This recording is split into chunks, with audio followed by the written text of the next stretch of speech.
Akin naman, na-appreciate ko talaga sa Pinoy na gusto ko ding parang makita talaga ng mga anak or ng Mm. next generation is yung pagiging hospitable natin Yun. na na talagang sa kabutihang loob, 'di ba? Hindi Yan. hindi siya hindi siya for the sake lang na Mm. na yeah, because we're called to be like that. But Yan. I think agree naman lahat ng Pinoy na may yung hospitality talaga natin, may pinanggagalingan talagang kabutihan ng loob. Mm. Hindi siya parang gawa-gawa lang Oo. kasi we're known for that. So, Oo.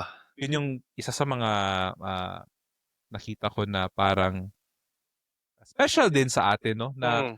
hindi mo na kailangan siyang pag-isipan. Talagang kahit na, Mm. di ba sa Pilipinas nga, pag may bisita kayo sa bahay ni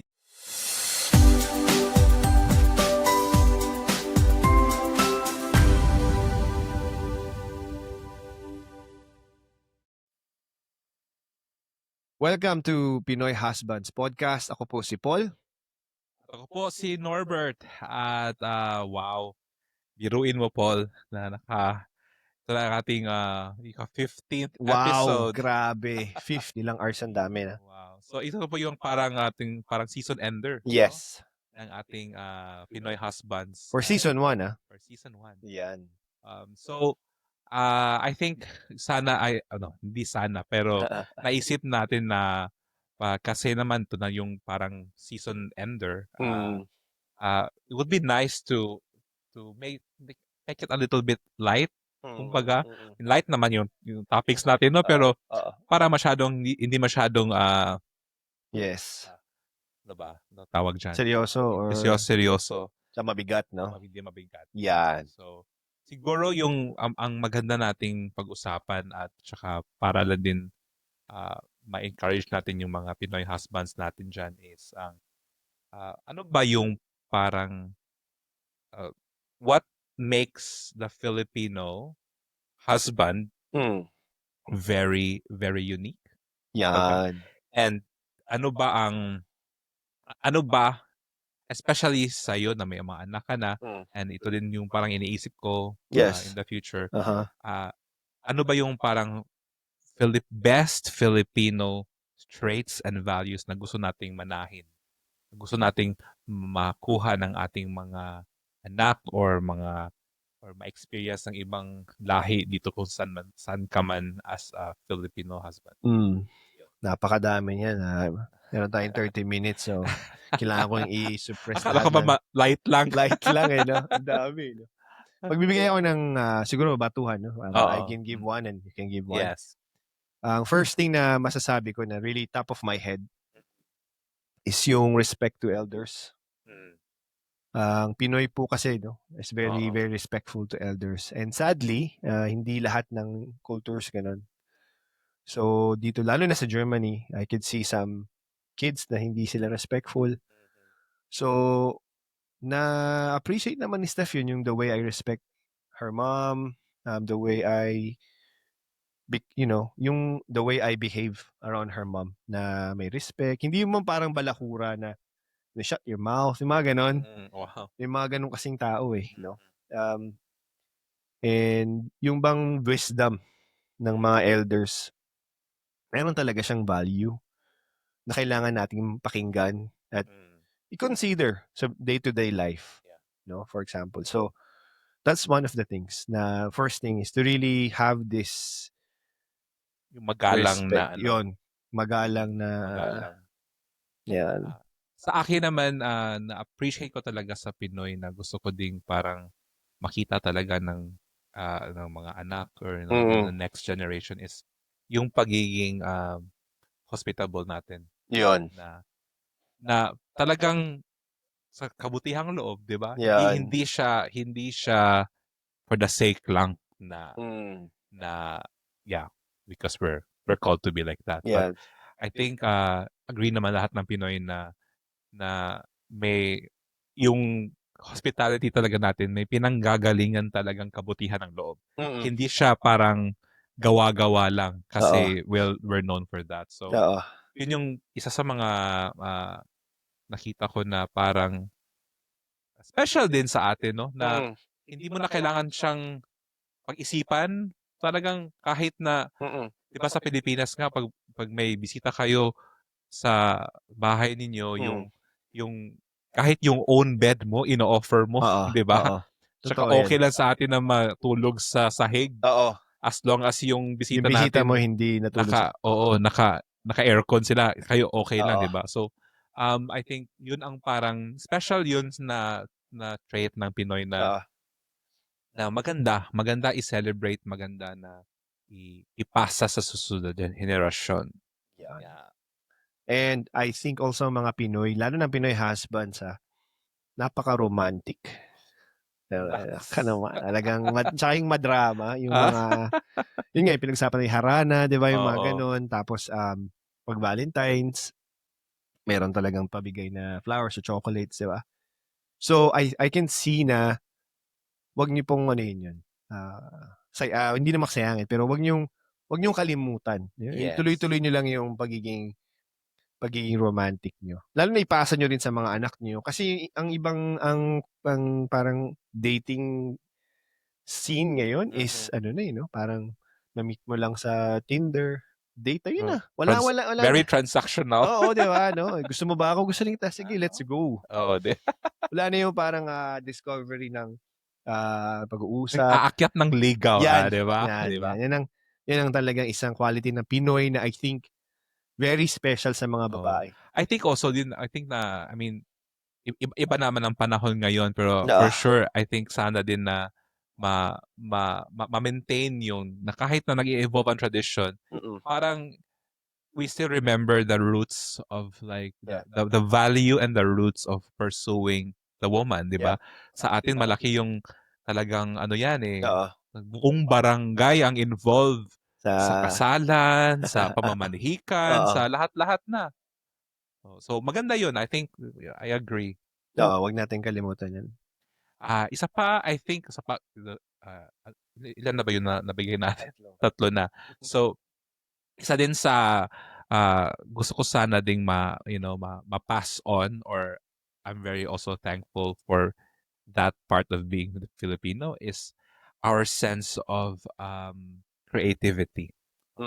I think naniniwala talaga ako sa creativity ng Pinoy. Isa talaga tayo sa mga pinakamagaling in terms of creativity. Hindi lang sa larangan ng arts, like kahit hindi lang sa singing, hindi lang sa karaoke. Yes. Kundi pati sa lahat ng klase ng art. I think nagsa-stand out talaga tayo sa ating passion for the arts. So sana ma-appreciate natin yun as Pinoy husbands, na ma-acknowledge natin na may pinanggagalingan yung creativity natin. Na Totoo from yan. a very special place. Like, Yeah. kahit nga if we look at our history or even our geography, we are so rich in different islands pa lang, di ba? Like, pagkain. Yes. Iba-iba na no? Ibang lugar. Ang expression ng pagkain sa bawat isla is different.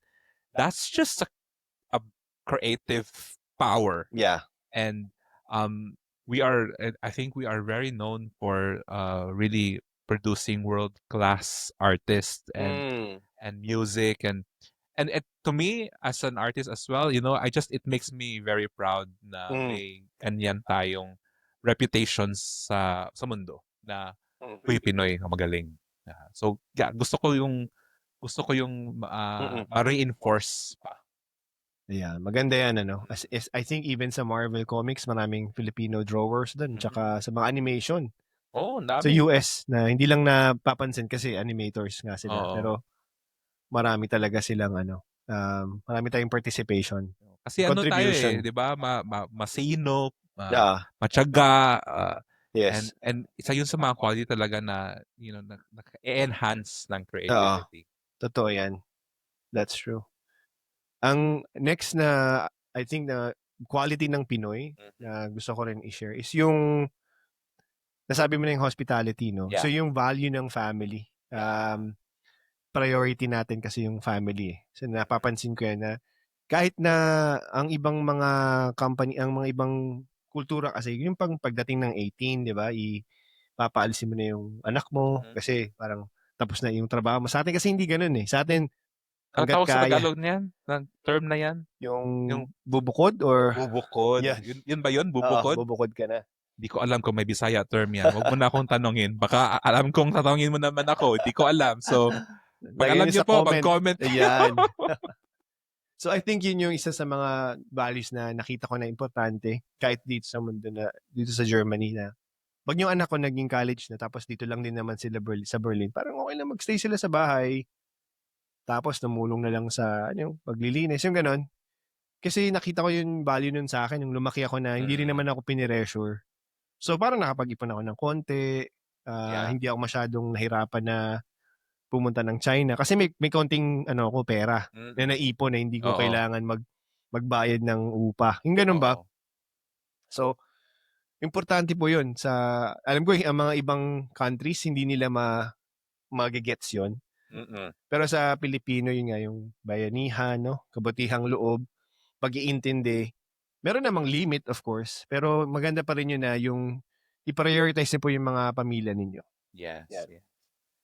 And I think ang last ko naman din, sa last on my list, and I know it's parang cliche siya kung pakinggan mo. Sinabi mo naman, binanggit mo na is bayanihan.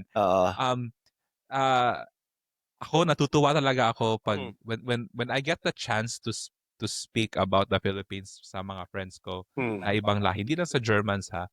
Then, itong concept ng bayanihan, I try my best to explain what it is. So pinapakita ko yung picture na binubuhat ng bahay. Yung parang yung I think nag-move kami ng apartment last year.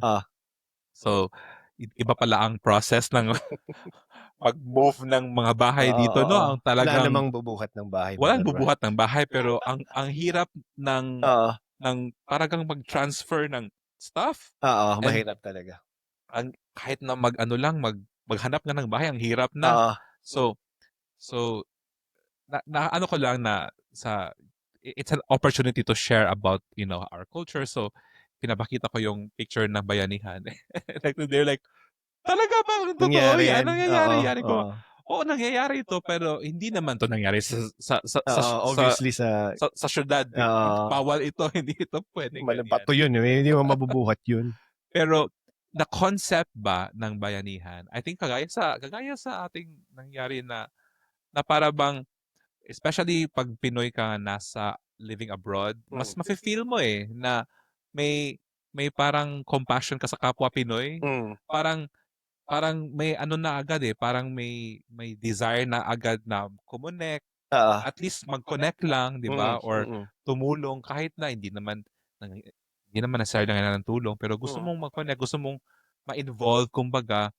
Kasi yun yung parang feeling ko, yun yung parang expression ng ating bayanihan. And maganda yun kasi maganda yung maintindihan natin na it's the sense of community, it's the sense of like championing others in the community. Yeah, totoo yan. Actually kasi ang fact dito sa Berlin, malungkot ang buhay pagka single ka or pagka ang buhay mo is kunwari may boyfriend ka lang. Actually, it's a lonely society. Madaming single madaming single. Wala sila nung concept na yung parang merong collectivism, yung community. Damayan, 'di ba? Yung damayan. Ang concept sa kanila is yung individualistic, kung yung karapatan mo, kung yung trip mo, yung gusto mo.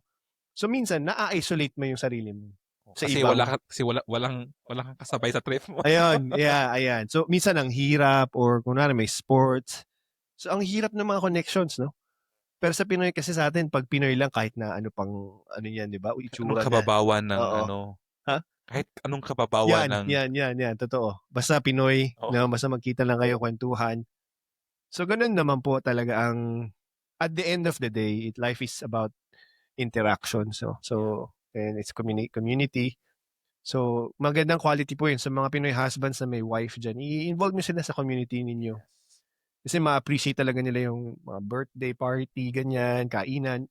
Hindi naman nangangulugan every week, pero and I think it really helps in developing our relationships Oo. and also letting our wives understand that it's not there is something unique about yourself, but there's Oo. also that influence of the culture that we carry into the Mm. relationship. Yan. So I think importante 'yon na maintindihan natin at ma-aware tayo na yun pala ang ating magiging parang legacy kumbaga. Wow, Mm. talaga may legacy na.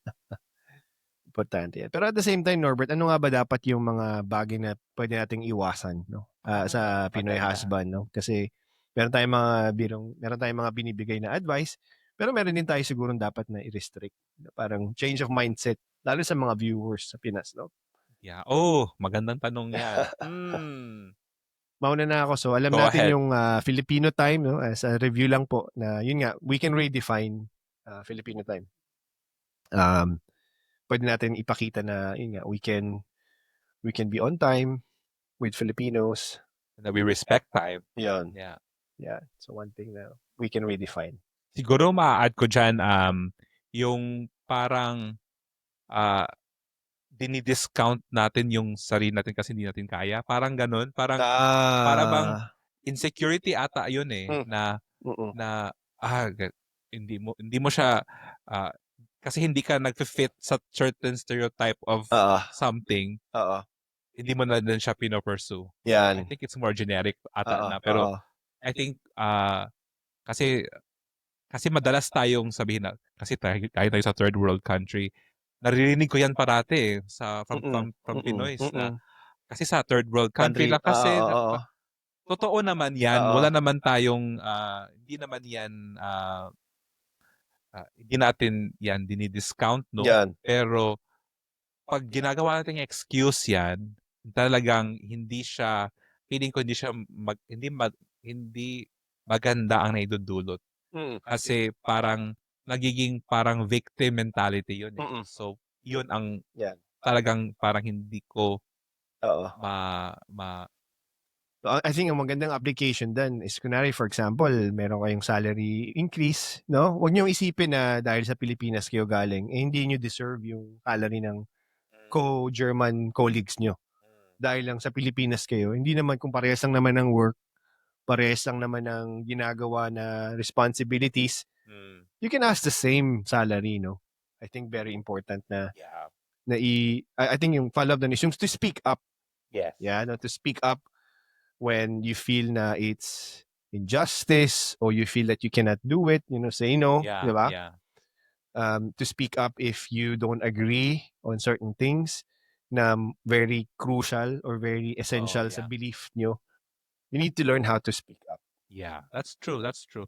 Especially na hindi naman natin to teritoryo, talagang may mga bagay na hindi natin alam. At tanggapin natin na hindi natin alam yun. Okay lang naman na hindi mo alam. Pero wag ka namang magpakamangmang na lang din, Yan, totoo. Mangmang talaga ang Mangmang term. ng lalim. Kasi hindi talaga pwede na magiging like having that victim mentality. Kasi ganito kami sa Pilipinas. And I mean, tapos na tayo dyan sa hindi naman ito political class or hindi naman ito social whatever, political whatever. Talagang identity lang talaga. And I think to me pang last lang pang cherry on top lang is talagang i-embrace and pahalagahan at embrace ang ating heritage na pagka-Pilipino. Let's not dwell on the idea na certain skin color is better than anybody else. We are all human anyway. Yan, totoo yan. So ako I mean, maganda ang kayumanggi, di ba? At least, dito po, pangarap nila maging Kuya Manggi ang kanilang skin color, no? Hindi puti. Oh, so I think yun ang parang talagang, we take pride. Not in a negative way, but it's a gift to us, di ba? Yan. Gift yan na nasa atin. So, totoo yan. So, kailangan nyo talagang i-embrace yung Pilipino nyo. May kwento ako dyan, bro, kasi the first time namin pumunta dito sa Europe ni Stephanie, Yun yung first time ko na makakita ng maraming puti. Sa 2011. So, parang na-culture shock ako. Parang, ang daming Amerikano dito. Maraming puti, yung ganon. Parang tawan-tawa siya sa akin. Ano ba problema nito? Kasi yun yung first time ko na makita ng puti. Na yung bang lahat ng server, yung flight attendant, yung ganon. Yeah, oo. So, parang na-realize ko sa sarili ko, yung insecurity ko ba, na bilang palibasa kasi kayumanggi ako, parang I Oo. don't belong, Yes. di ba? Yes. Doon sa lugar na yun. Ang funny doon, Oo. hindi mo naman talaga inisip yun, Oo. pero panaramdaman mo lang, Oo, di ba? parang na-shock lang talaga. Na-shock ka lang at tapos hindi mo naman siya parang intention na gano'n na ma-feel mo. Oo. Oh. Kasi hindi, I think malaking factor yung Hollywood, movies, yung mga bida sa sa mga action scenes. Tsaka parang lagi ang West, ng mga puti, laging magaling, bida. Oo. So parang tayo na lower natin subconsciously Oo. kung sino talaga tayo. So after some time actually sanay yung alam mo yun, parang ngayon hindi na siya issue sa akin. Tapos you can speak up. So yun nga, yung mga stereotypes nga, di ba? Oo. Tayo yung mga ganito, ganyan, yan. yan. Parang na-embody natin yung mga stereotypes na hindi maganda. Oo. But then you realize na once you are really secured in your identity and you are, you embrace Yeah. the heritage, it makes a difference. Yeah. And I think to cap that off, you mentioned about identity. So one of the Filipinos' identity is yung makadiyos, di ba? Oo. Makadiyos talaga tayo. Nasa panatang makabayan natin yan. Ang talaga na-appreciate ko sa ating panatang makabayan. Maka-Diyos, makakalikasan. It's... Oh, wow. Tingnan mo yung passport mo. Pag inopen mo yung passport mo, nandun dyan. Yung makadiyos. Maka-Diyos. Oh. That's good. Kasi at least nakikita mo na even though hindi ganun ka-obvious sa Pilipinas, pero by heritage, talagang very tayo, godly, yun yung, no? feeling ko, yun yung talagang branding ng Pilipino eh. May maka-Diyos, makakalikasan, makatao, makabansa. Apat yun, di ba? If mali po ako, tingnan niyo yung passport niyo po. Pero yun yung, panatang makabayan. Yun ang alam ko sa, at least sa passport na yun yung parang first page, yun yung makikita mo. I-check ko yan, bro. Oo. Para ipapakita ko Pero sa yun talaga yung feeling ko, parang talagang branding natin. So bakit ba na-mention yung maka-Diyos? I think isa malaking factor po sa ngayon, this day and age, na maging makadiyos pa rin ang mga Pinoy. Marami na pong nag-abandon ng faith nila, lalo na mga Germans, British, Americans. And actually, funnily enough, no? So, kunwari sa Hanover, may pumunta kami sa Christmas service, mass ng Catholic kasi yun lang yung meron doon. Ang pare Pinoy. Oh, wow. Kasi wala nang available na German eh. Merong scarcity. So kumukuha na, nag-i-import na rin sila ng pare sa ibang bansa. Wow. So, ang isang lesson dun is marami na po talaga na nagsasabi na parang ang isang experience ko nga dun, no? Ang sabi sa akin, parang fairy tale daw ang maniwala sa Diyos. Wow. Parang mga bubong tao lang naniniwala sa Diyos. Yung ganon, sakit nun. Pero yun talaga yung ibang mga tao, ganun yung pananaw eh. Lalo na sa opisina, dito sa Germany, mahirap i-display or i-show na Christian ka or you love God. So, wag niyo pong alisin yun. Lalo na sa pamilya ninyo, malaki po ang value ng pagiging makadiyos kasi nandun yung morality, andun yung family-oriented, at andun din yung mga values na tinuturo sa Bible. So, yun po. Wow, ang ganda nun. I think isa yun sa mga talagang na-appreciate ko sa ating lahi, no? Sa ating heritage. And let's not take that for granted. And let's not like take it lightly na parang sinasabi lang. Kasi like it's rooted in our history. May talagang like parang ang lalim ng pinanggalingan yan. So yan. And I guess I wanted to, since ito na naman yung last episode natin, no? Sa season 1, Season 1. 2 si Norbert po ay pagiging makadiyos, no? Yun po ang talagang specialty ni Norbert. Paano gawing branding na may faith-based. Can you share about a bit? Yeah. So yung So may business po ako na natawag naming Masterpiece Kingdom Brand. So ito lang po talaga ang parang branding process na tinutulungan ko yung mga faith-based, but not necessarily mga simbahan.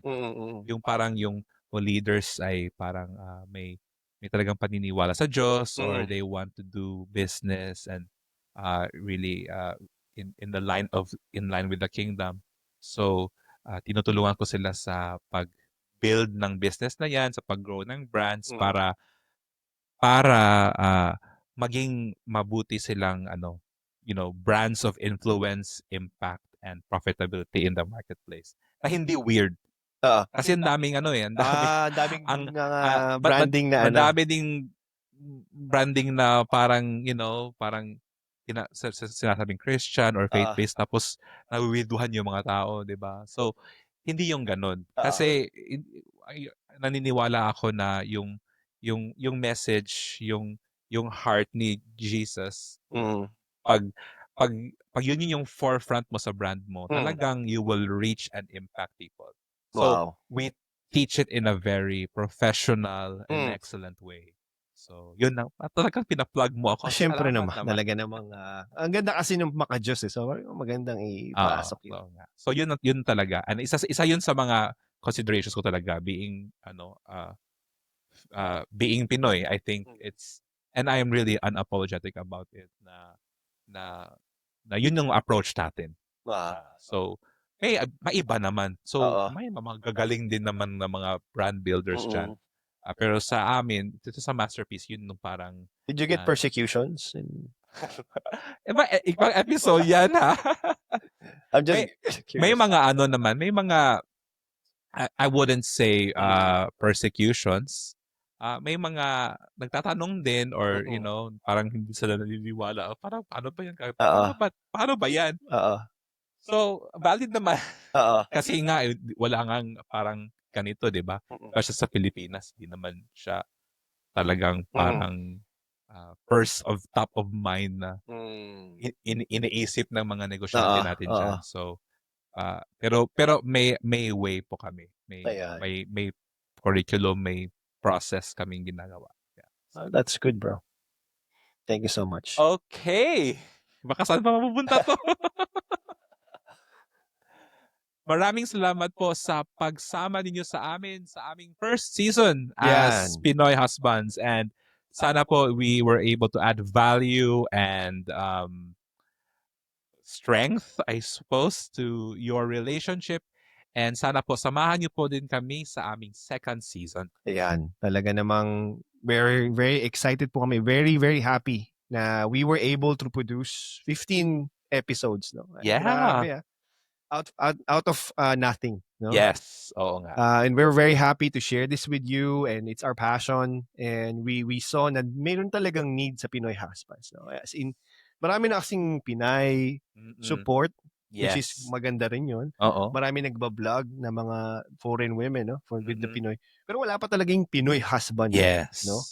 Na so, focus eh. Yeah, and mga Pinoy husbands, again, pag may concerns kayo o may topic kayo na gusto naming pag-usapan, or you want our thoughts, please just share it with us. You can follow our social media accounts on Facebook, on Instagram, and Spotify, in YouTube. In YouTube, yeah. Dami, bro. Talaga naman. TikTok next na po yan. Okay po, at lagi niyong tandaan na hindi po ito ang show na mag-i-encourage kayo na maging isang perfect na husband. Yeah. Ay, ganun ba? Hindi pala perfect.